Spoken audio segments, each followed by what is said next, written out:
now tuned into the judges table. Representing the 314 in St. Louis and the 816 in Kansas City, here's your hosts, Slick 50 and Polo J. Oh dear. What's going on, everybody? What's going on? Good morning. Good morning. This is Polo. Back doing the morning shift.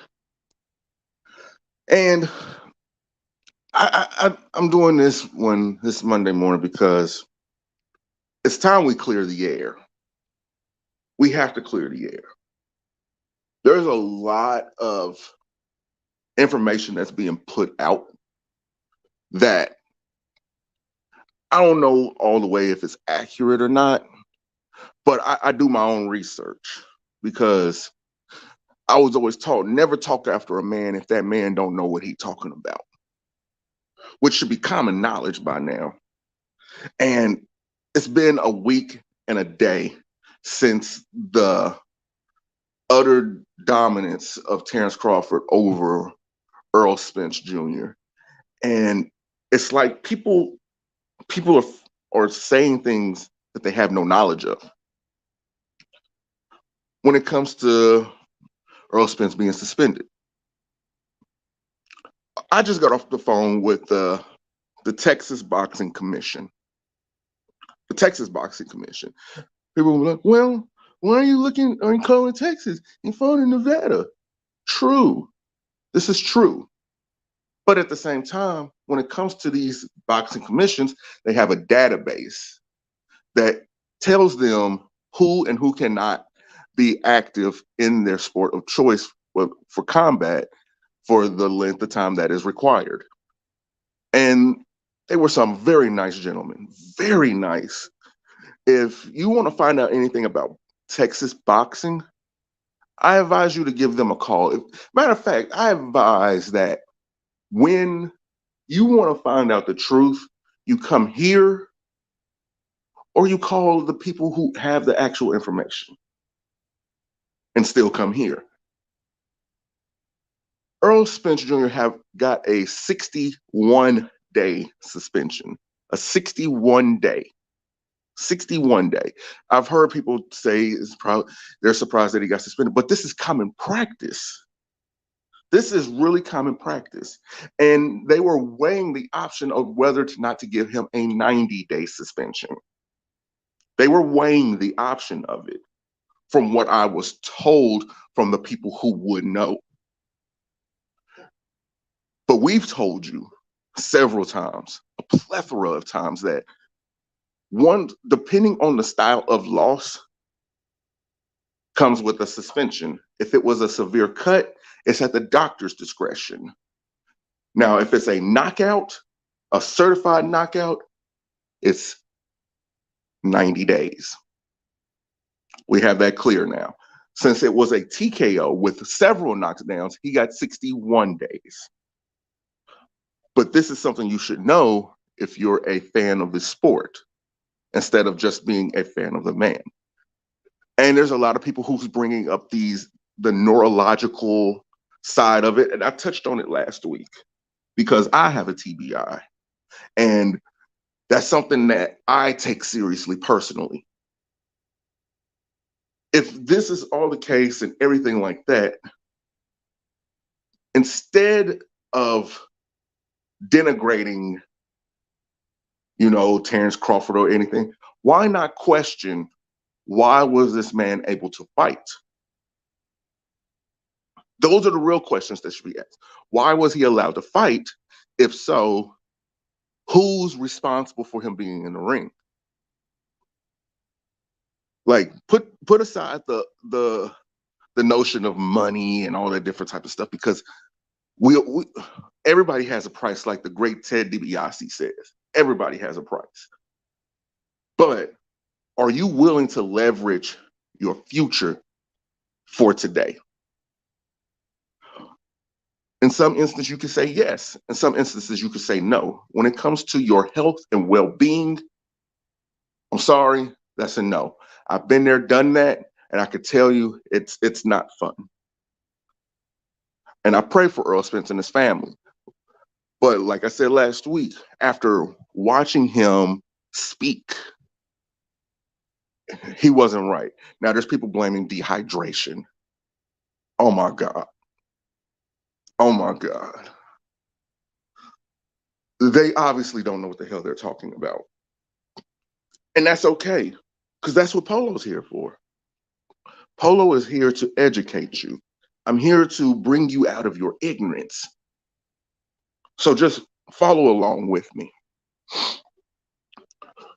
Fight was announced, what, last year or so, earlier this year. I don't know the logistics of it, so to say. But there was plenty of time to prepare for this fight. Plenty of time. There was ample amount of time to prepare for this fight. There was ample amount of time for your favorite fighter to get his chickens in a row. There was plenty of time to have the CAT scans, the MRIs, all these different high-tech things to make sure that your brain is working at optimal. Whose responsibility is that? Is that the fighter's responsibility? Is that the promoter's responsibility? Or is it the sanctioning body's responsibility? Some will say that it's the fighters. Others will say that it's the promoters or the sanctioning bodies. But I'm going to say personally, it's the fighter. I am, because it is your life that's on the line. We all know and have heard of plenty of fighters dying after contest or during contest when it comes to combat sports. It's a tragedy, in my opinion. It really is. But in this instance, I have to put blame on Errol Spence, Derrick James, and PBC, and the Nevada State Boxing Commission.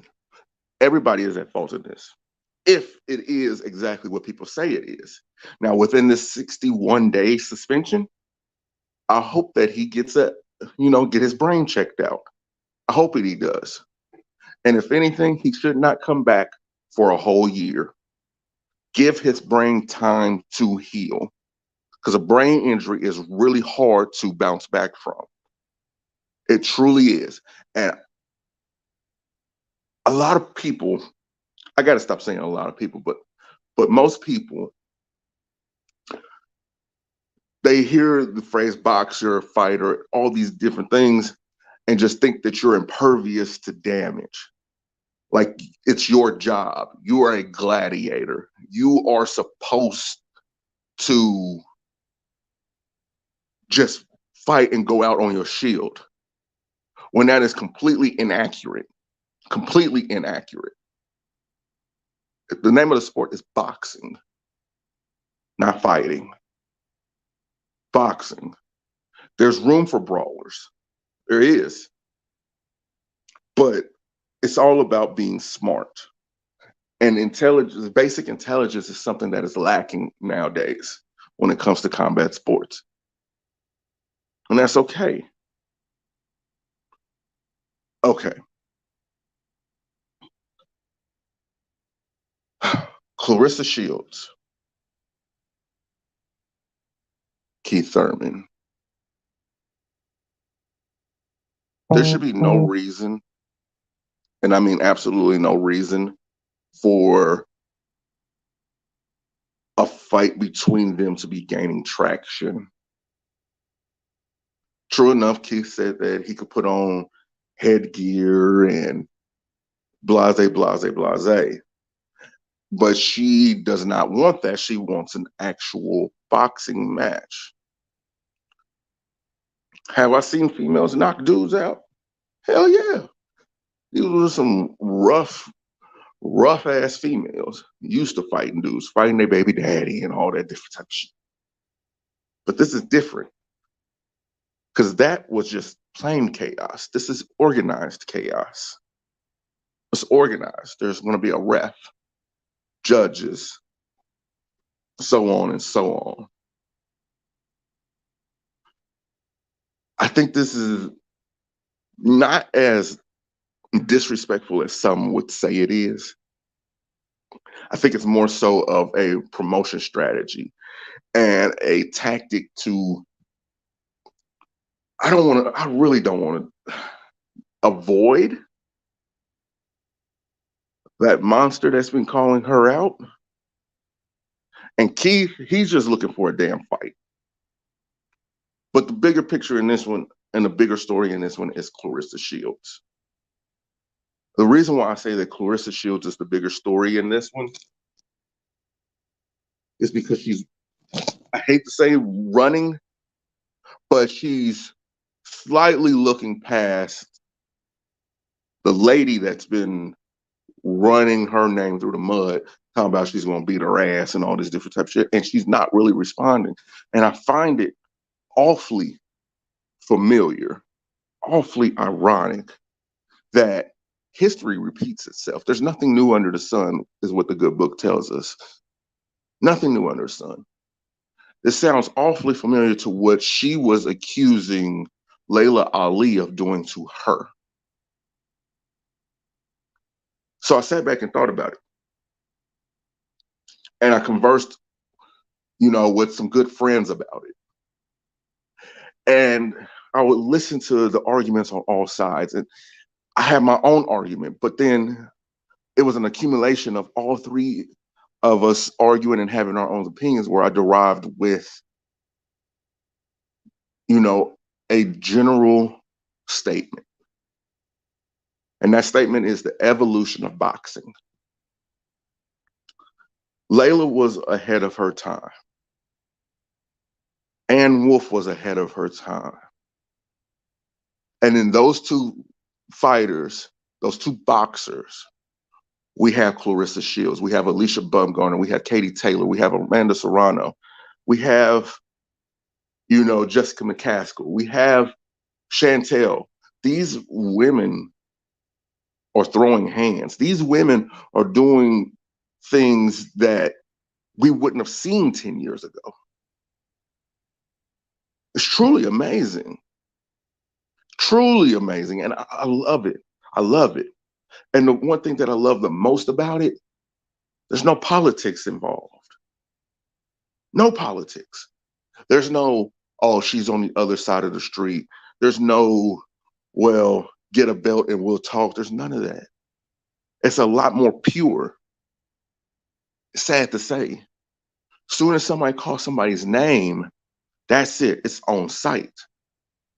Michaela Myers, Ebony Bridges, these are all boxers that when they say they want the smoke, they go actively looking for it and they actively seek it out and get it. That's the difference between that side and the traditional men's side. There's a lot less politics. But this is something totally different. This is a charity event, in my opinion. Should women be able to fight men in organized combat? I say no. I say no, unless it's a charity, unless it's something that, is just for entertainment. I don't have a problem with it then. But Keith Thurman should not step onto the apron with Claressa Shields, because it's about branding at this point.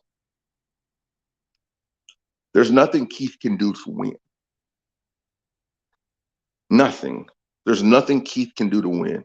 And there's only one way that Claressa could win. Only one way. Only one way. For Claressa to win and to keep her name as strong as it is, she would have to beat Keith by knockout. When's the last time Claressa Shields had a knockout against her opponents?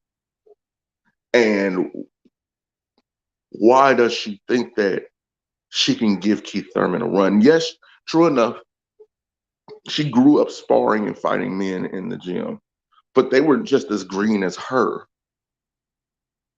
They were. Keith has been around the block. And I'm not trying to turn this into the battle of the sexes or anything like that. I'm just pointing out facts. That's it. Just pointing out facts. Keith Thurman will utterly destroy this woman. He will. Because there's levels to it. There's levels to boxing. There's levels to even the genders. If it was a wrestling match, women traditionally hold all their weight in their lower body. I would give her more of a chance in that. If it was an MMA bout, I would almost give her a little bit more of an edge in that.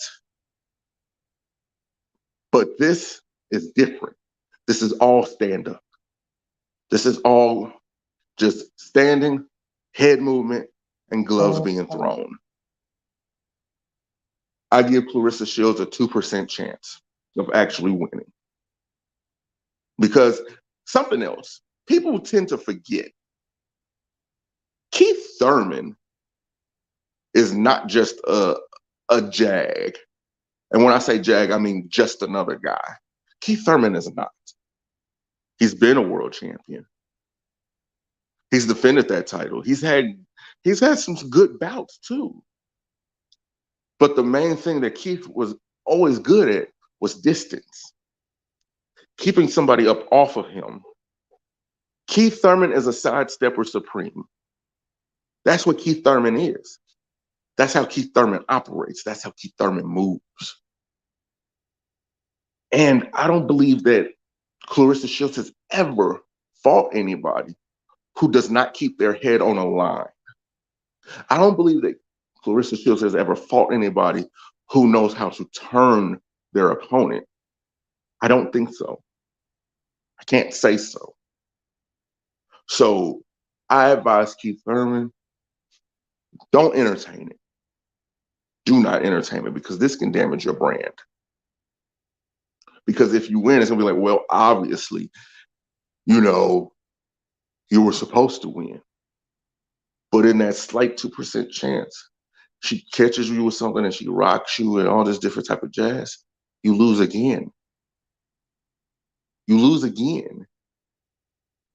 I'm not saying that her power equates to anything that anybody at the welterweight division can actually throw, or at 154. I'm not saying that either. But there's always a chance. There's always a chance when you get into the ring. There's always an opportunity for somebody to connect with something, and it will hurt you, especially if it catches you off guard.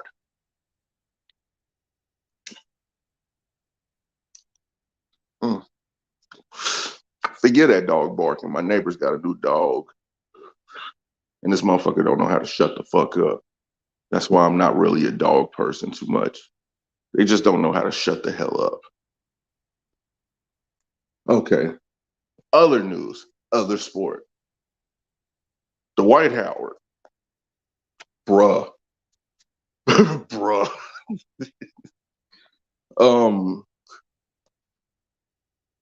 I would like to say that Dwight Howard is the modern day Rick James.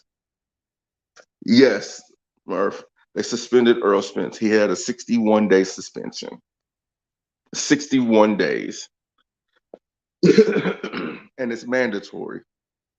It's something that happens because I talked to the Texas State Boxing Commission, and all the commissions are pretty much linked in a database when it comes to medical records and things of that nature. And the gentleman said, depending on the style of loss, determine the suspension. And it's not a suspension in the sense that a lot of people be thinking about. The suspension entails of your boxing license being suspended. His boxing license is suspended for 61 days. 61 days because of accumulative damage along with the TKO. Now, if it was a severe cut, it would have been at the doctor's discretion. But there's ways and processes to do things. And that was the process. After a bout like that, he was going to get suspended. And even if it happened to Terrence, it would have been the same thing. Terrence would have got suspended. It's just, like I said, it's just common practice. It's something that happens all the time. That's why, Earl Spence fans should really, really, really shut the hell up about a lot of this stuff, because I've heard people saying that Earl back in the gym, Earl is this, Earl's just back on the mat, he got the gloves back on. They need to be quiet. They seriously need to be quiet, because they can open up a can of worms and get this man in trouble for actually participating in boxing actions or boxing training, anything pertaining to boxing within that 61 days.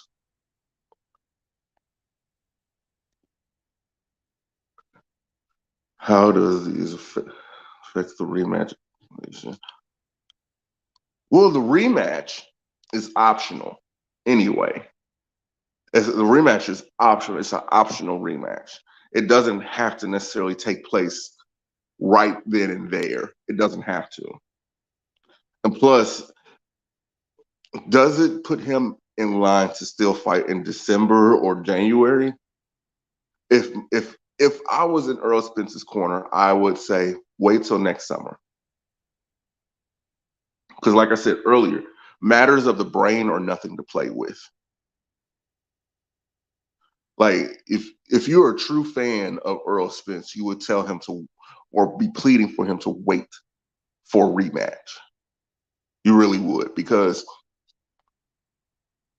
who wants to see their favorite fighter hands shaking, can't hold a pen, can barely put together legible sentences? Nobody wants to see that, because they're always going to say he was a great fighter, but he didn't have to take that much damage. And I don't care how people say Terrence doesn't hit hard or anything like that, but cumulative blows to the head is not healthy for anybody.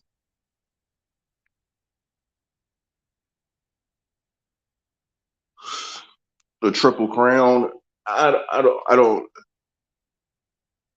No, it does not. It does not set him up for a Triple Crown. It doesn't. If anything, like I said, Earl Spence needs to stay away from boxing for a little while. He does. He needs to stay away for a little while to get his mind right, to get his, I don't want to say get his affairs in order, because that makes it sound like he's going to perish. And I don't see that happening. He needs to evaluate where he is in his career. And does he want to keep fighting this one way?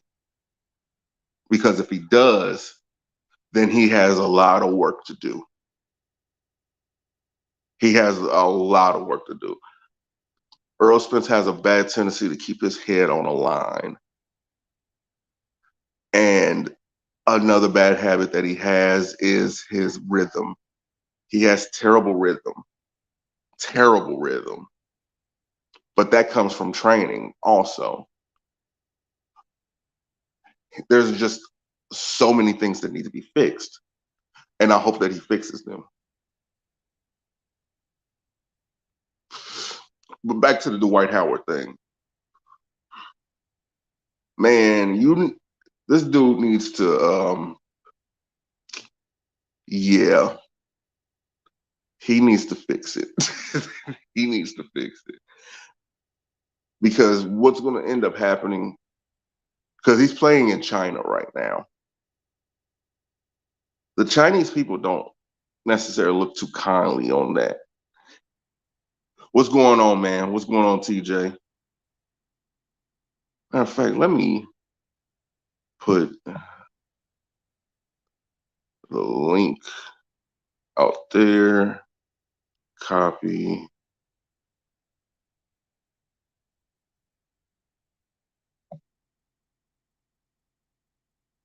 Let me do this real quick, just in case anybody would like to come in and give their opinions.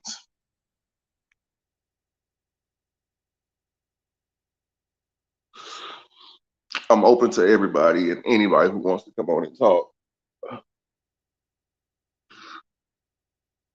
because discourse is the only way that we grow.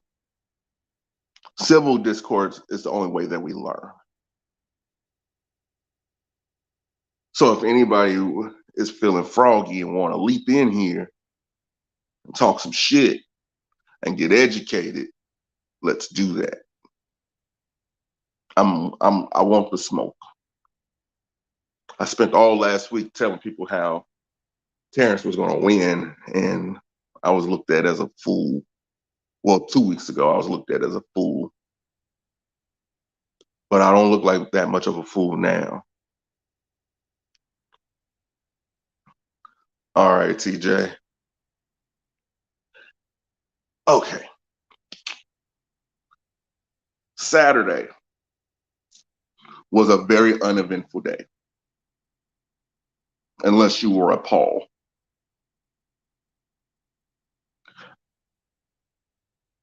I don't, the rants.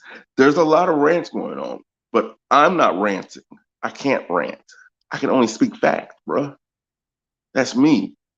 I always tell the truth. What's going on, E? What's going on, E? How are you doing today, bro? Like I was saying, this past weekend, it was really kind of uneventful because unless you were a Paul, Logan and Jake both won their respective things. The boogeyman is now the biggest fish caught his deadliest catch. I'm not sure a guppy can be a big catch. You know, bro, you a fisherman probably. You know, sometimes we throw back bluegills. We throw them back. It's not that they're a bad fish, but what's a bluegill going to do to my hunger? Bluegills don't do that much. Oh, I could say he's a great whale. He's Moby Dick. All this different type of things. It just looked like a regular old man in a fishing hat tossing out his line. Exactly 2 weeks ago. Okay, but what time is your parade? Hey man, I might be going to Omaha for the parade. I might be. It's only 3 hours away. I might catch a Greyhound to go just to be the bask in the ambiance of Omaha, Nebraska. That don't even sound right coming out my mouth. Y'all be on one for real, for real. Okay, whatever. You could say all this. It still doesn't change the fact Earl Spence got his ass beat. Period, point blank. He got his ass beat. He got them hands, bro. He got those hands put on him. And like I've said before, I think it's about time that Earl Spence leave Texas. Earl Spence needs to leave the great state of Texas because the stank of Jerry Jones is kind of, it's kind of wearing on him. You know how we're all sports fans. We all love football too. You know how you can look at the Cowboys and you can look at their roster. No.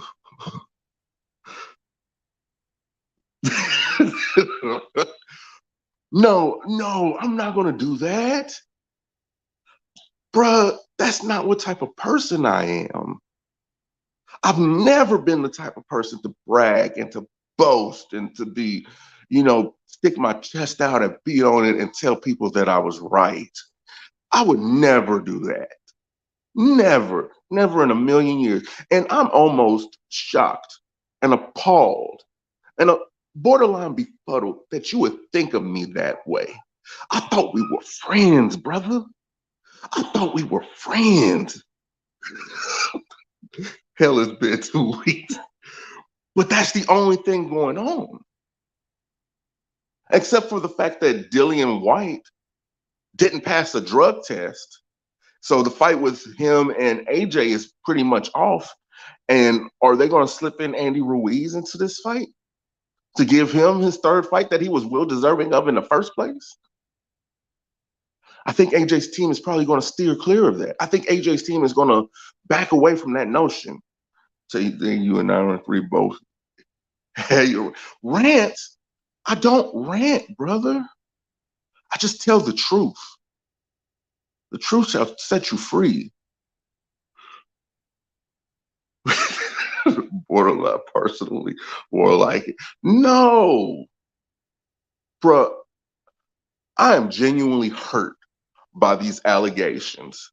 I am genuinely hurt and deterred by these allegations that are put forth against me as being a bragger, being a boaster. You know, the Bible speaks against that. And I'm a man of God. And I do my absolute best every day to live up to the codes and regulations that the good Lord sets for me. And one of those things that I choose not to do is to be a boaster. Nobody likes that. And like I said, I'm shocked that people are saying this about me. No, please no, Andy, right now. AJ needs to fight Andy to see where he actually stands in the sport of boxing as a heavyweight, because he can't beat Usyk. He can't beat Fury. Wilder is up in the air. Wilder is always going to be up in the air. And Andy Ruiz is the only person who can give him a legitimate run. He's going to push that button of activation. Who are you referring to? Are you referring to Earl? If you're referring to Earl, then it would be too soon. It would be too soon to me.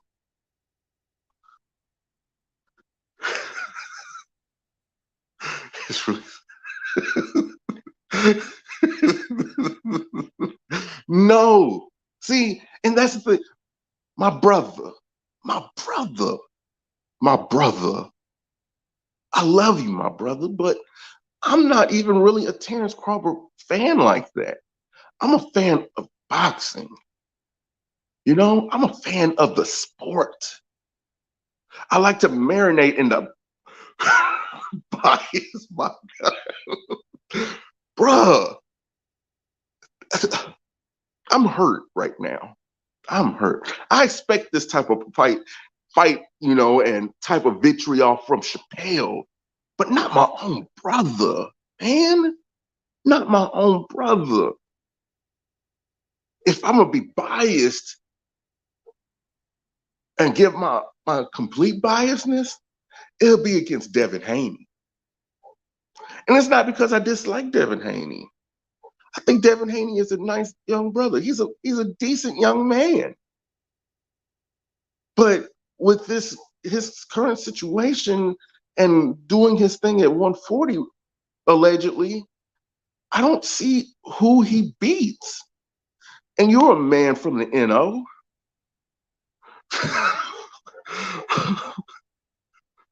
Was a son. Oh, man.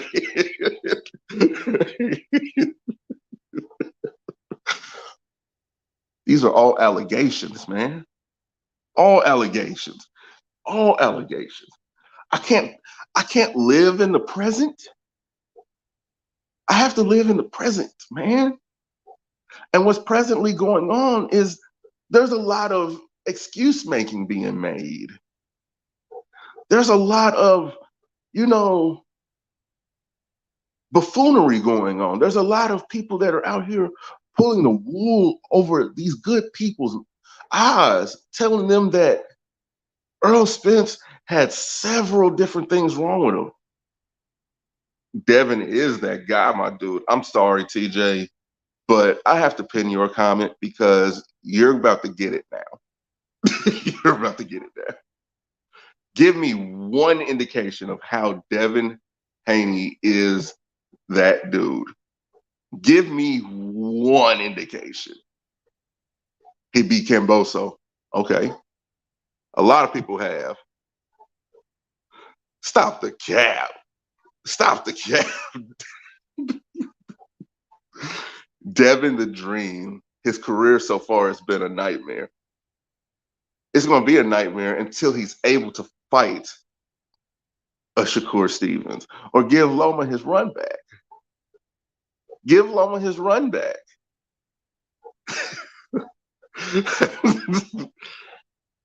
Like, honest to God, like if you Navarrete versus Valdez this weekend. Now, okay, let's talk about that. Now, I'm this weekend. This weekend, I am genuinely interested in this fight. I am. This is a make it or break it fight for Valdez.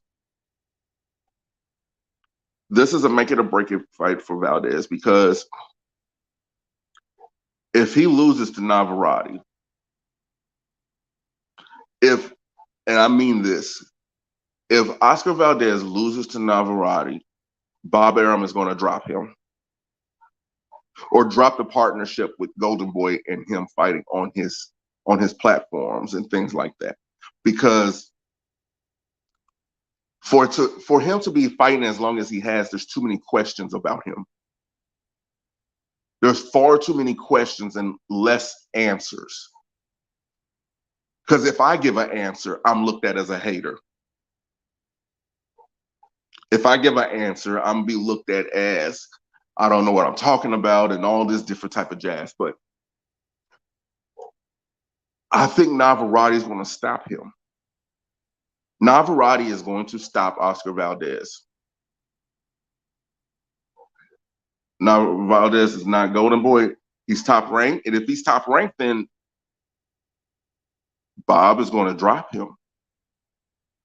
Bob is going to drop him because he serves no purpose now.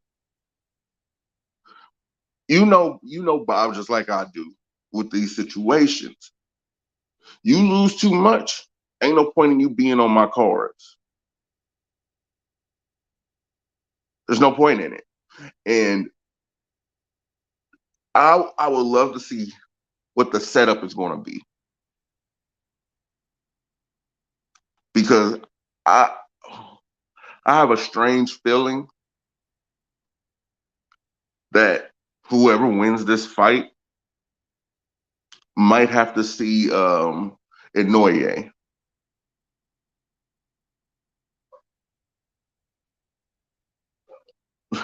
Really crazy. And that's exactly what's going to happen. I've talked to 913 about this. I've talked to Slick 50 about this. I've even talked to you, Mr. Coleman.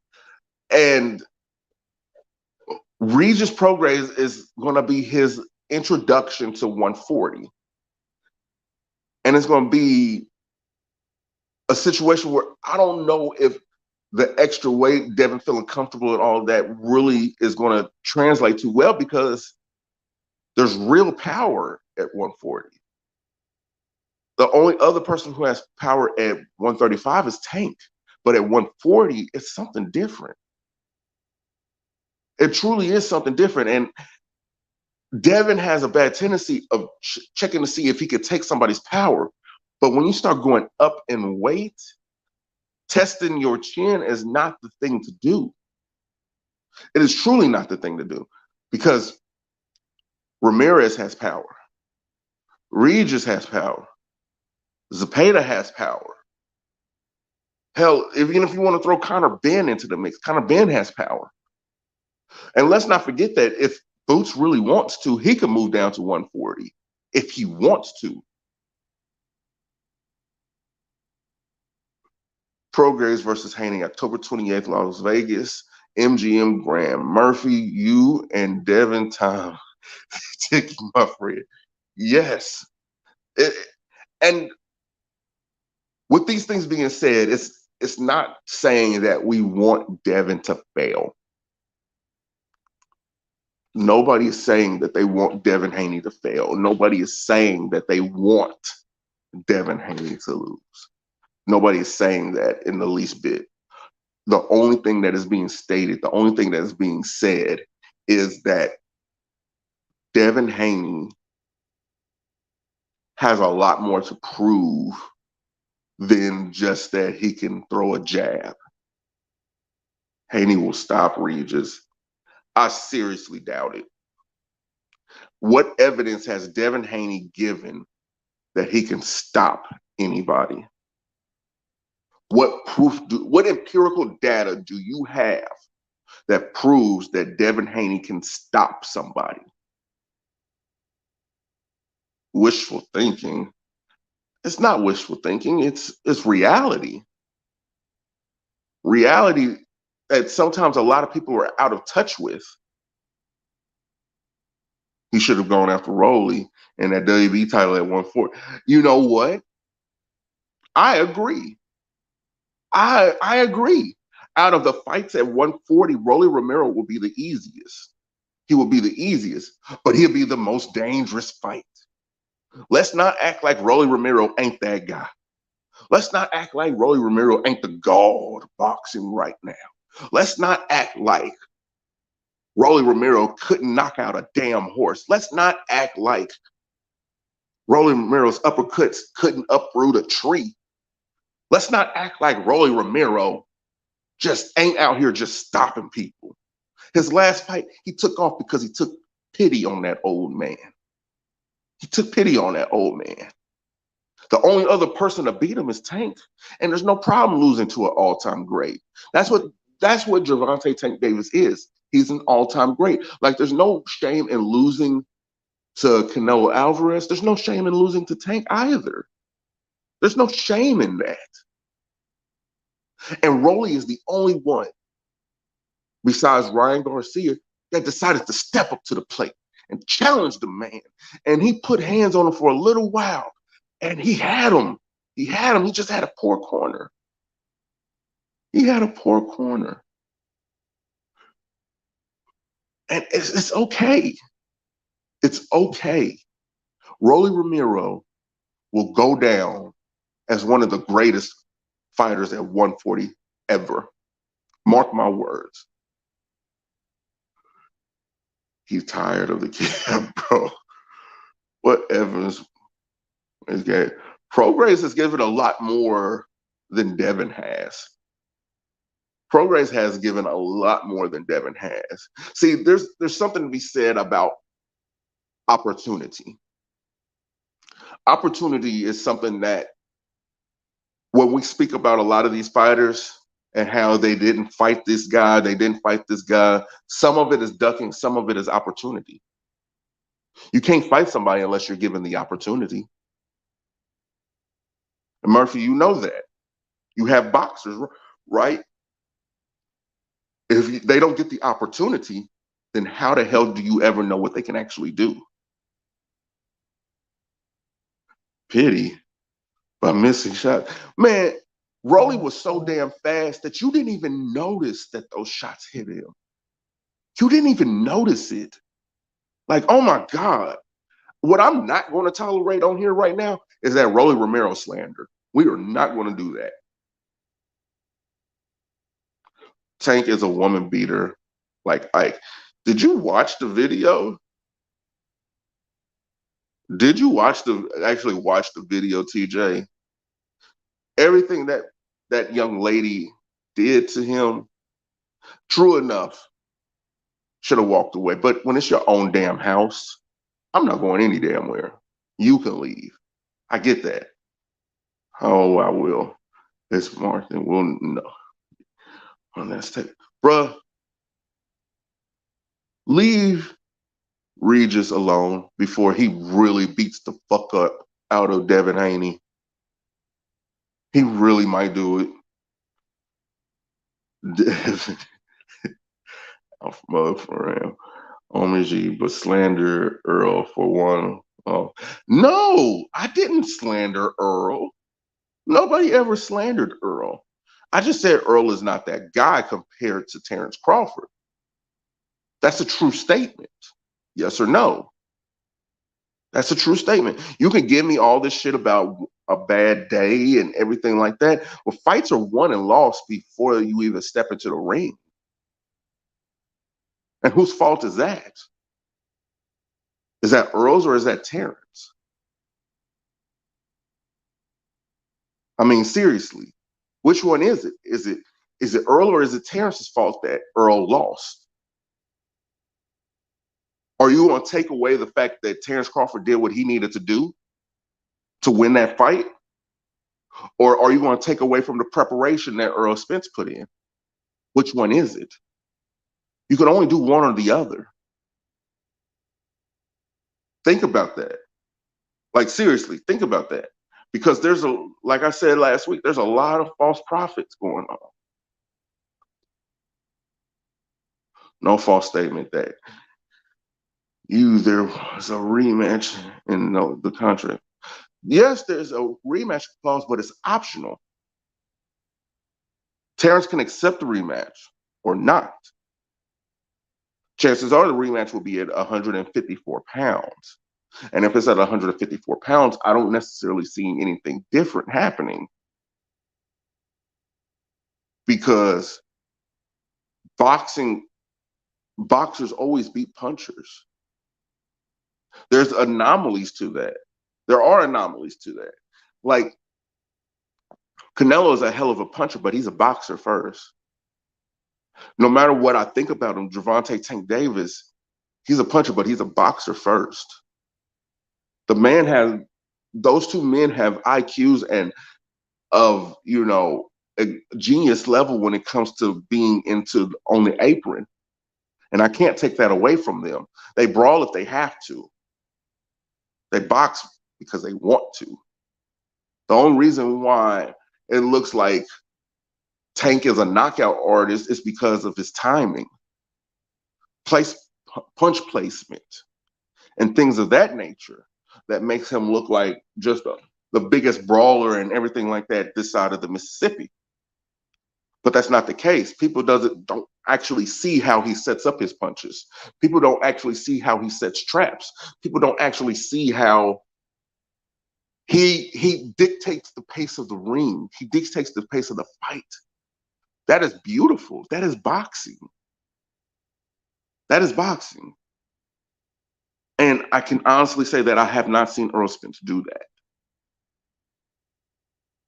I can say that I've seen Devin Haney even do that to a lesser degree, but I have not seen Errol Spence do that, or anybody who is, really under PBC. That's the real issue. PBC has the same fighters. They're almost all the same fighter, especially the ones who get notoriety. They're all the same fighter. Both Charlos, Errol Spence, Deontay Wilder, these big names, the bigger the name is, the more of a brawler they are. And that's okay. But like my brother said, October 28th at MGM, Regis Prograis is going to give Sir Devin Haney a lesson in, gumbo. He's going to give him a lesson in what traditional red beans and rice is. He's going to give him that good old fashioned. He's going to give him that good old fashioned New Orleans ass whooping. That's what's going to happen. And I'm here for it. I'm Jermell, the future two-time undisputed champion. What's going on, the Boxing Wizard 63? How are you doing? Two-time the undisputed champion after he was through Canelo. Oh my God. You genuinely, okay. I have to rephrase the question that I was about to ask. How do you see Jermell beating Canelo Alvarez? That's a genuine question. How do you see him beating him? Because it's not going to be by timing, honestly, because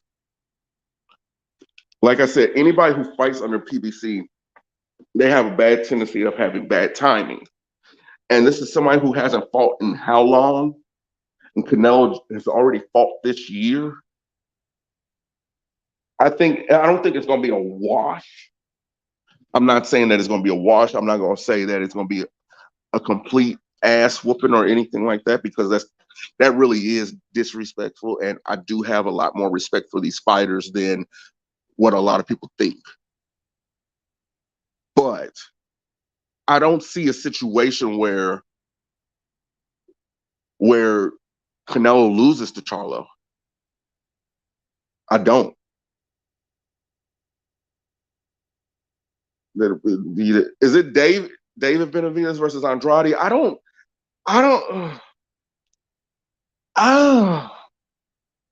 That's something to keep your. That's a fight that you keep in your peripheral vision, because I'm pretty sure it'll be entertaining. It'll be an entertaining bout. Canelo lost it, bro. He's an official alcoholic now.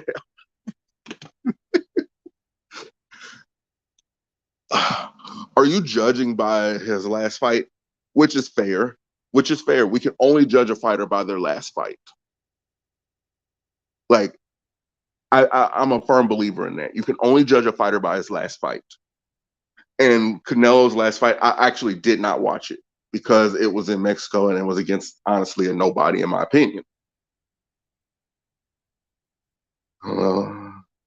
Charlo in trouble, bro. Charlo could be in trouble, but like people have been saying, and like I say, you could only judge somebody by their last fight. And what people are saying, Canelo has not looked good. Now, Canelo gonna spin his.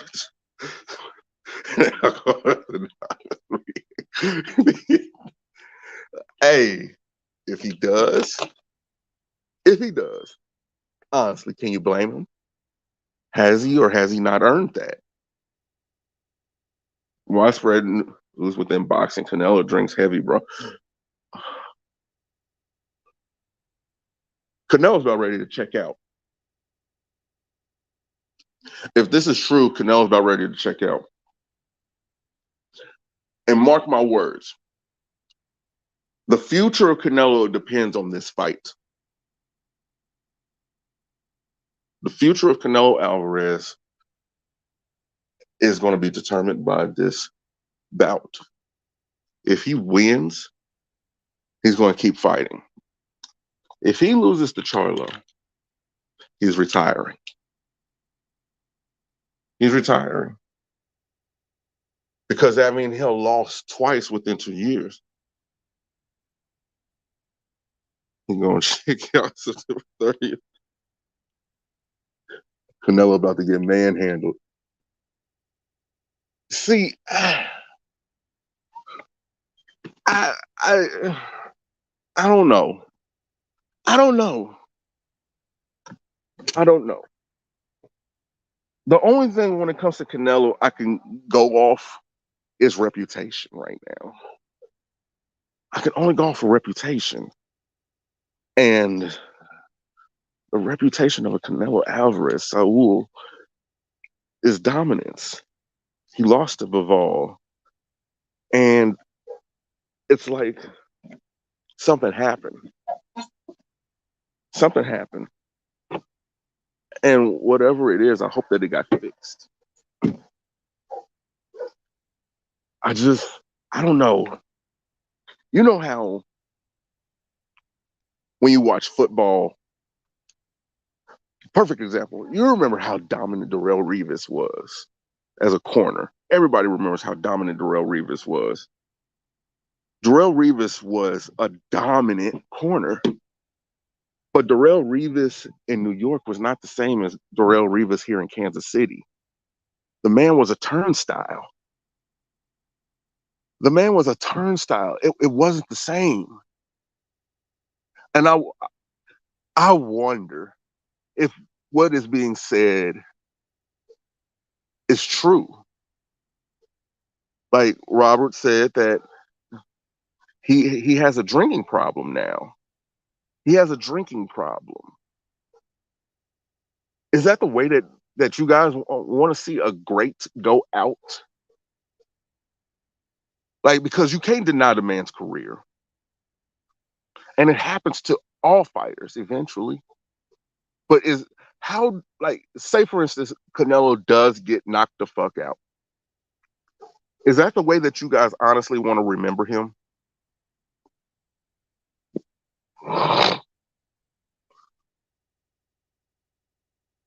Well, no, I'm not going to say that Earl went off reputation as a 50-50 fight. There was a lot more people who had that Earl Spence versus Terrence Crawford fight as more of a wash in Earl's favor because they said that Terrence was too light in the ass and Terrence didn't have the strength or the capability to even hurt Earl Spence. These are words that came out of people's mouths. These are all things that were said, and there's receipts of it. So listed as a 50-50 fight, I don't necessarily see that. The people who are in the know, I say that yes, it was a 50-50 fight. Hell, I've had it as a 55-45 fight. Just to be real. We all should stand and hold hands and pray September 30th that Jermell don't kill him. Boxing is a game of what if. Boxing is a game of what if. You know, certain opponents bring out the fire in somebody.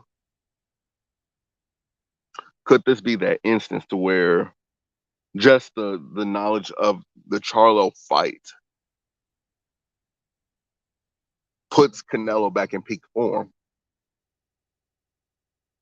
Or is it a situation where Canelo is living his best life and he's just fighting for a payday? Because if he's just fighting for a payday, then I don't see a situation where he wins.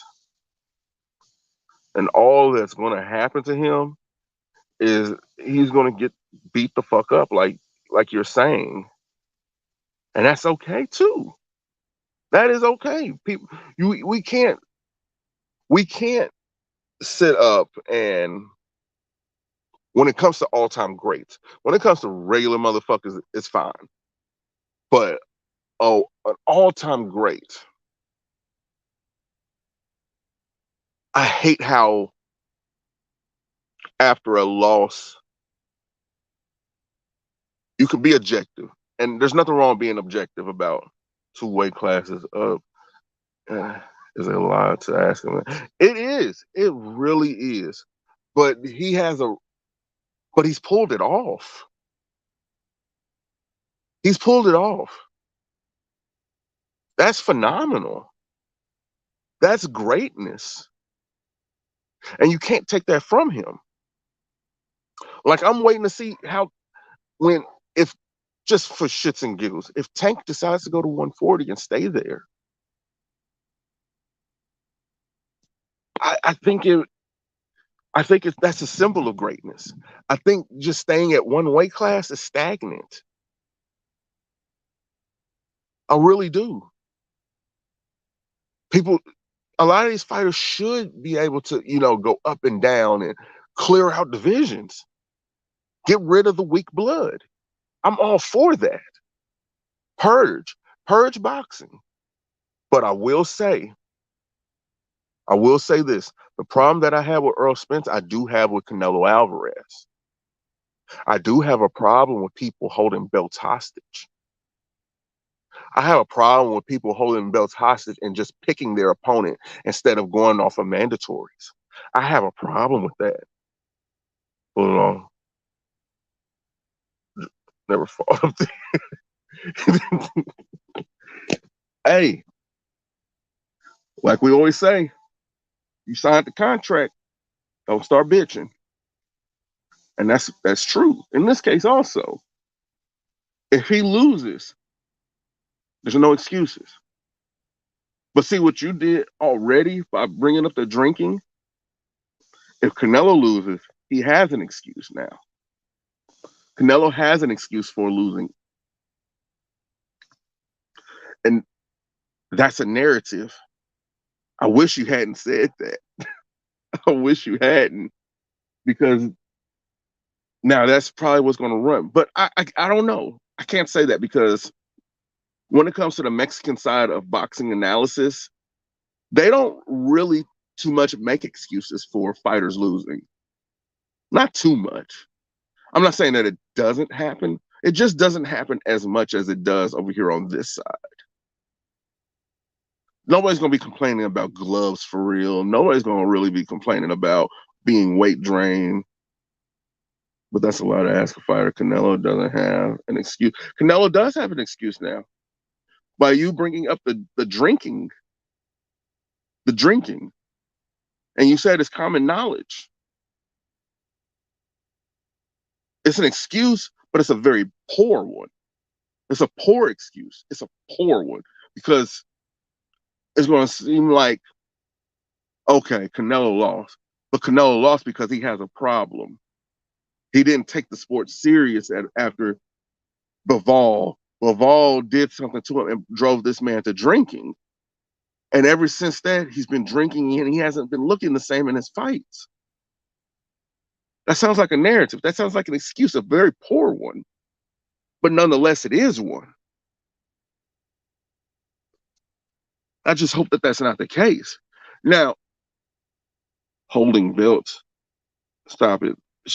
No, no, no, no, no, no, no, no, no, no, no, no, no, no, no, no, no, no, hell no, hell no.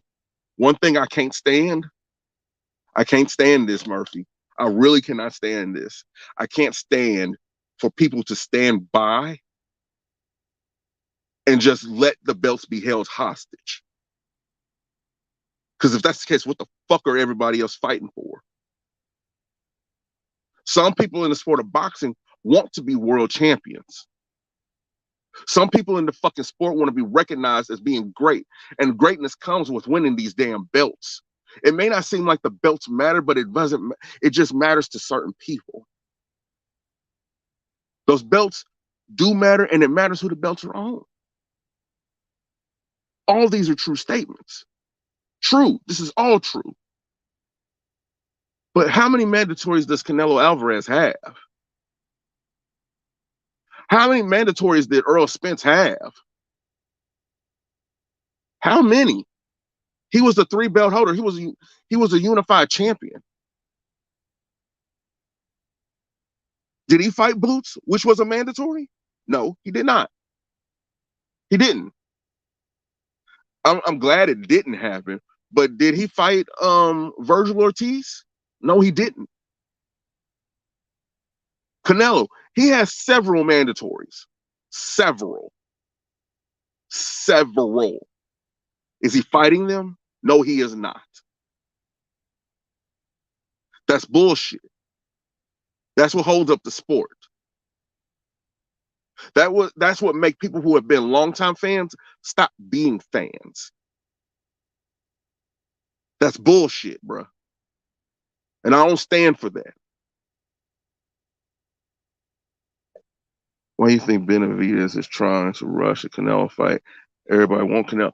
Everybody wants Canelo now after Bivol just gave the blueprint on how to beat him. Just jab. Just jab. Just jab the fuck out of him. All that little fancy shit that Canelo does, it's all to sucker you in. Up the damn 147 division. I don't want. You really think that the only reason why Terrence is calling out him at 154 is because he gets crack at his belts? If he could get that fight at 154, if he could get that fight at 154 for those titles, Terrence Crawford will give up those belts. I honestly believe Terrence Crawford will give up those belts because it's time to move up. It's time to let the new crop of 147 do their thing. It really is. Benavidez wanted him before that. Yes, Benavidez did want Canelo Alvarez before the Bivol fight. But he wants it even more now. I think even Caleb Plant wants a rematch. And I don't know if I'm. So being held up and hurt is the same. Bruh, stop that shit. Stop that shit. Stop that shit. Stop that shit. I'm not saying that injuries don't happen in sports. I'm not saying that at all. I'm not saying that, in the throes of sparring or even weight training or anything like that, you can't injure yourself. I'm not saying that. I swear I'm not. I swear that I'm not. But it's too often. It's way too fucking often for a Charlo to have a magical injury that automatically stops a fight. I think that shit is fucking ridiculous and borderline insulting. Now, if those men are hurt, then they're hurt. That's fine. Cool. But you need to be talking about your next fight. You need to be talking about your next opponent. You need to be putting this shit out there in the ether to let people know that you are a fighting champion instead of just a champion. I can't stand somebody who's just a fucking champion. I can't stand a motherfucker who just wants to have the belts, just to babysit. I can't stand that shit. I really cannot stand that shit. That's the shit that drives me to smoking. It really is. Did Boots get paid? What does that have to do with it? Getting paid and having opportunity are two totally different things. Two totally different things. Like when you're applying for a job, you just want the opportunity to be able to do it. He's applying to be champion. He just wants the opportunity to do it. Yeah, Jermell busy though. He has a fight, but that doesn't mean that the fight can't happen next year. That doesn't mean that that fight can't happen in May. Doesn't mean that the fight can't happen in June of next year. But we will see if after this fight, if he loses, he's going to be injured. If Charlo loses, he's going to be injured.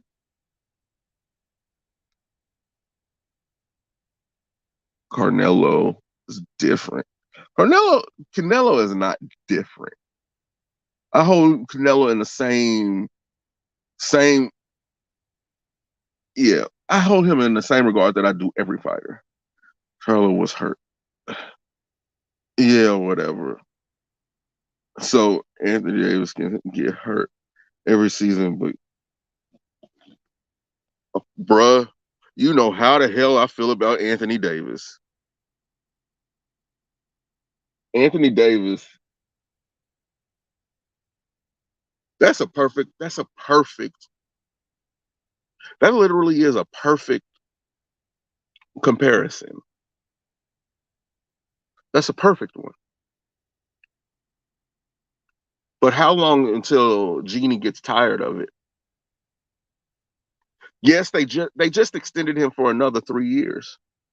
They, which I thought was a mistake, but what other choice do the Lakers have? The same was Crawford with Boots then, right? Polo? No, because Boots was not Crawford's mandatory. Abanesian was Crawford's mandatory, and he fought him. Two totally different situations, buddy. So Boots has to wait to next fall. Hell no. Bud holding up like the same way Earl held it up for 3 years. Come on now. Come on now. And even then, even if I wanted to be grimy, you know what finesse says. So it's cool when they do it, but when I do it, it's even if I wanted to be grimy like that, it still doesn't make it right. No matter how anybody feels about it, it still doesn't make it right. I mean, there's nothing more to say. Is this a problem with the fighters Or is this a promotional issue? Earl was injured, car wreck, and injured his foot. Whose fault is that? Other than what Charleston White said, whose fault is that? This isn't a hate thing. Please don't think this is a hate thing. It's not. It's a personal responsibility thing. Should Earl have been doing that? Like what positions are you putting yourself in? It's Earl's fault because you need better people around you. The people that you choose to have around you have an influence on the ways that you move. A lot of times, for some people, not for everybody, but for some people. I don't know. All I'm gonna say is, um, if a rematch happens between Earl Spence and Terry Crawford, it's not going to be at what's the hang on, trap girlfriend.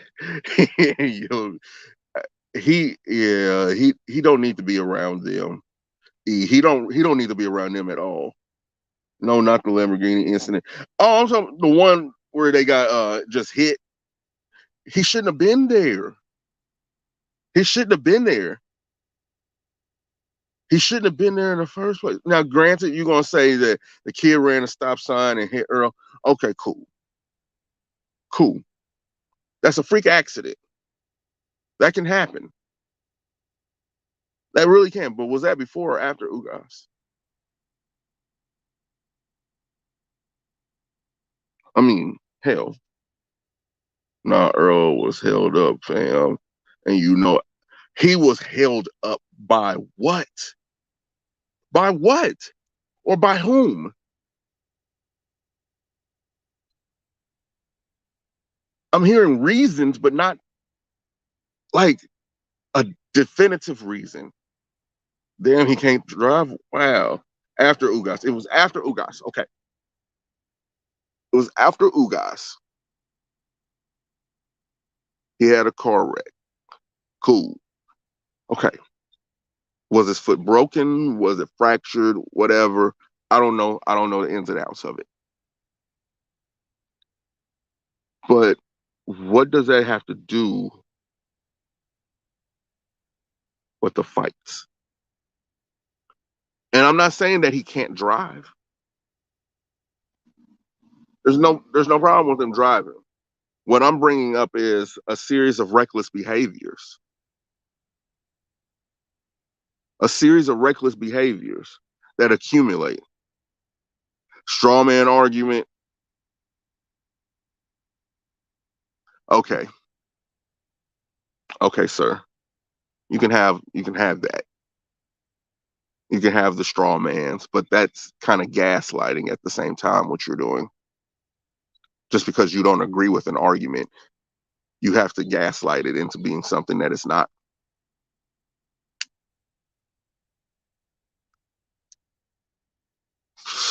I respect that because that's what debate is. That's what civil discourse is. Now, are you willing to learn? Because I'm willing to learn.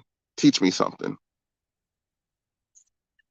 But if you can't, then you're just blowing air out your lungs.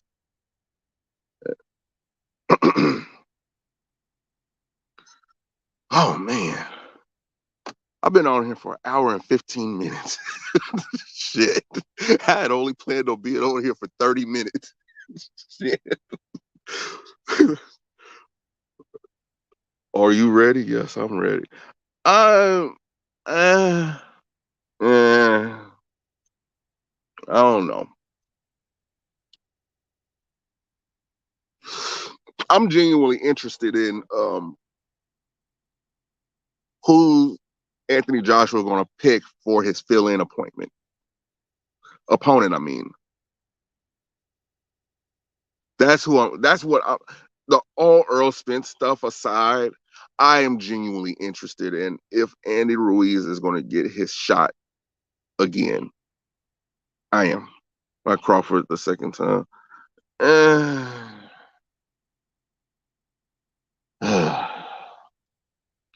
Okay,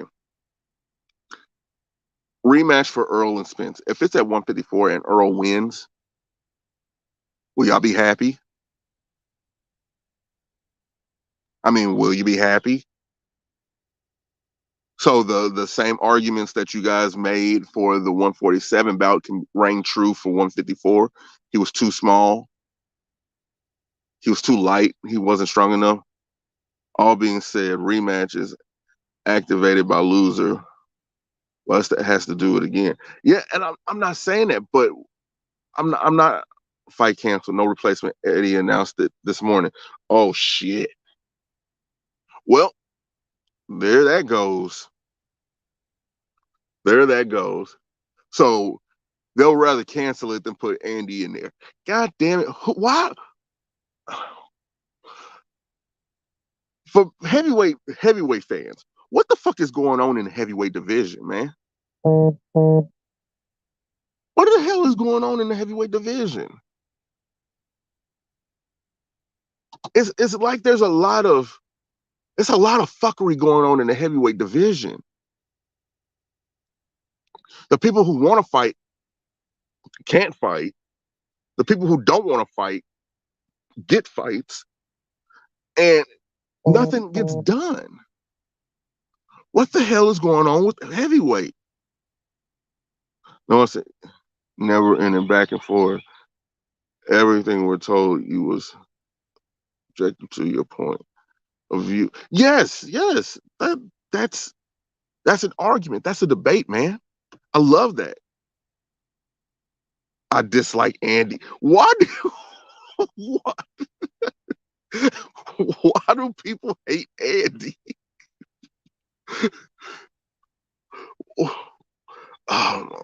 PBC wants a lot, but one thing they're not worried about is their fighter safety. But back to why does nobody like Andy Ruiz? What the fuck did Andy Ruiz do?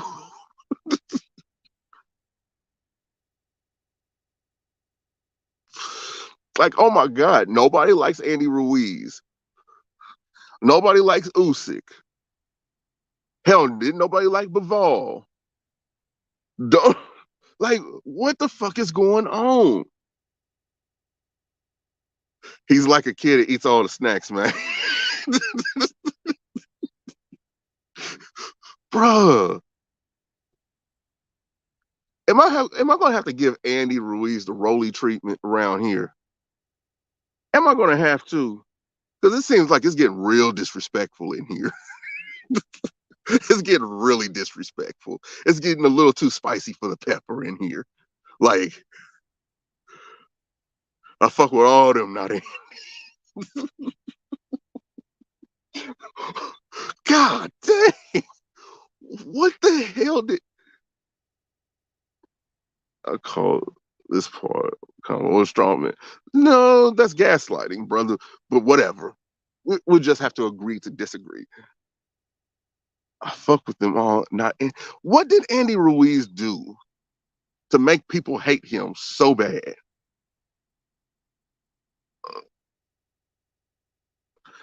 That okay, Murphy. I agree with you.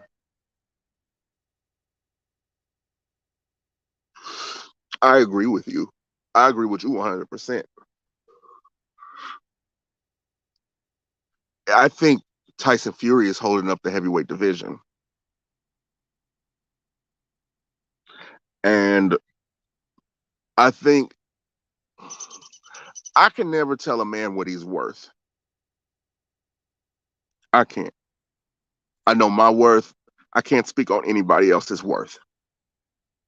But I'm starting to think that Tyson Fury is blatantly and utterly pricing himself out of fights with actual boxers because he wants the Francis Ngannou fight. He wants the fight that he knows he can win. Do I have a problem with that? No. No. I don't.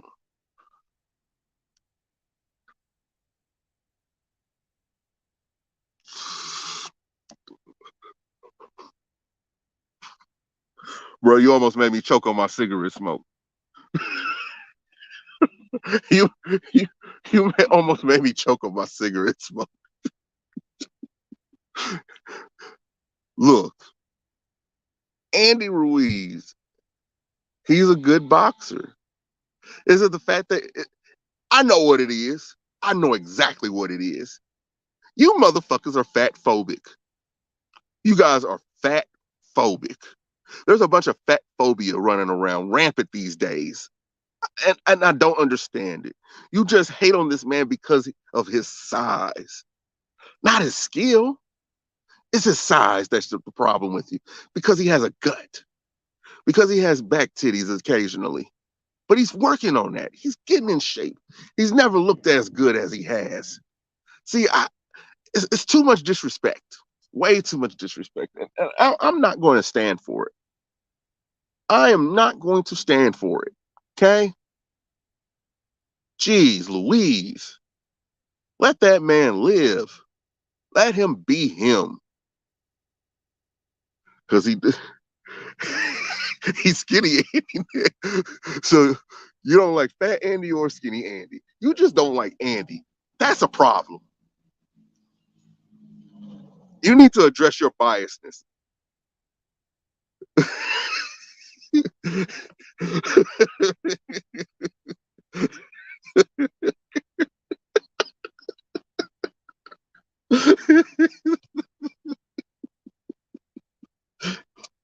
Y'all serious about this. I could tell.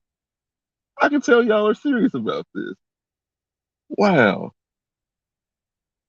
Wow. I never thought that a fighter could get this much vitriol. I never thought about it. His voice reminds me of De La Hoya. So you don't like the man because of his voice. That's some cold shit. They're both gay. Andy is not gay.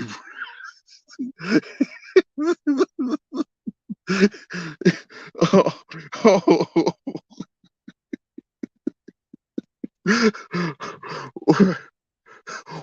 Wait a minute. Wait a minute. Wait a minute. Hold up. Hold up. Hold up. Hold up. Like I said before, what we not going to do is get on here and disrespect the God. We're not going to do that. We are not about to sit up here and disrespect Rolly Romero. Rolly is that dude. Rolly been that dude. The only person to beat him is Tank. Where Devin at? Where Devin at? Where Shakur at? Where Ryan at? Where's Isaac Cruz at? Huh? Where's all these people at?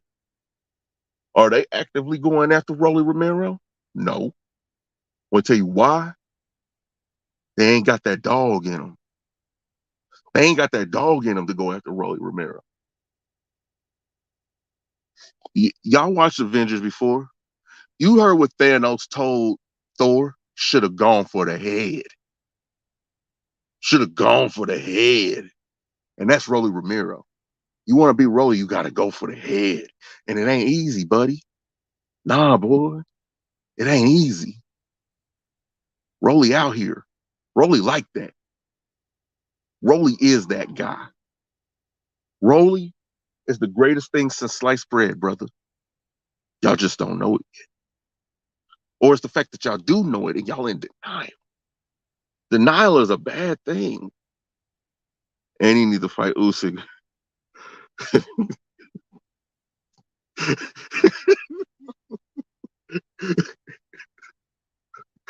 So in a fight between Andy Ruiz and Alexander Usyk, you rooting for the chair.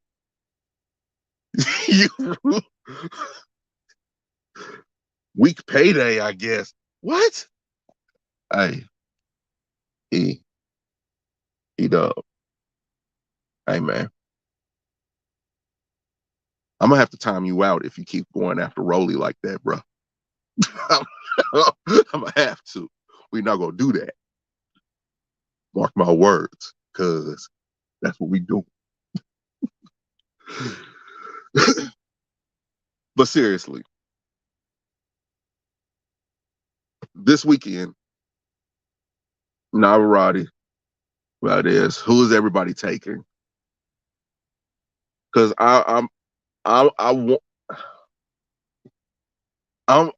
Navarrete has not given me a reason not to pick him. The only gripe that I have against Navarrete is his stance. He stands a little too wide, but it works for him. But it's still wide. I can't deny that. So I go with Navarrete stoppage in the 9th round. The antacid eye will be empty everywhere that weekend. You know what? And I want it to be. I wanted that aisle to be empty. Because I want the haters to be sick to the stomach when they watch one of the greatest boxing matches of all time. It's not Devin Hood to go after Rolly. You right. Don't. It's right. He's not on his level. He's not on his level. I promise you that. People be crying and everything. But when Rolly gets a hold of Devin, oh my God.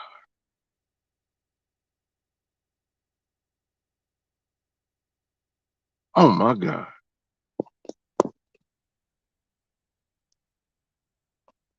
That's what's gonna happen. Oh Lord.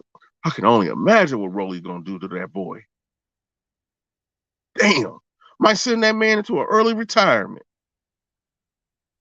And this is gonna be the press conference. I'll slap you, ain't gonna do it. But you weak. You don't fight.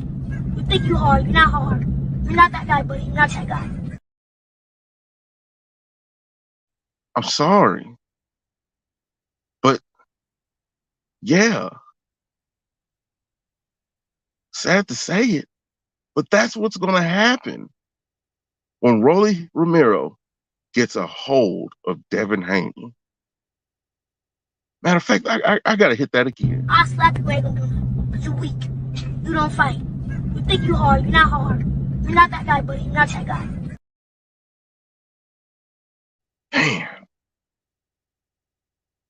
Man. And that's okay. But it's been long enough, y'all. It really has. I gotta get off of here. I gotta handle some things.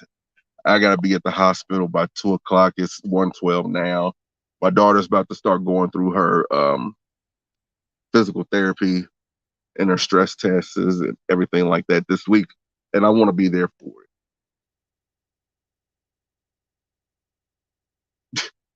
But y'all be easy. Y'all be blessed.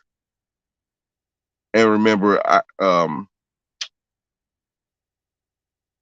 nothing in life is too hard. It's just a matter of perspective. Whatever you want, you can get it. But set realistic expectations.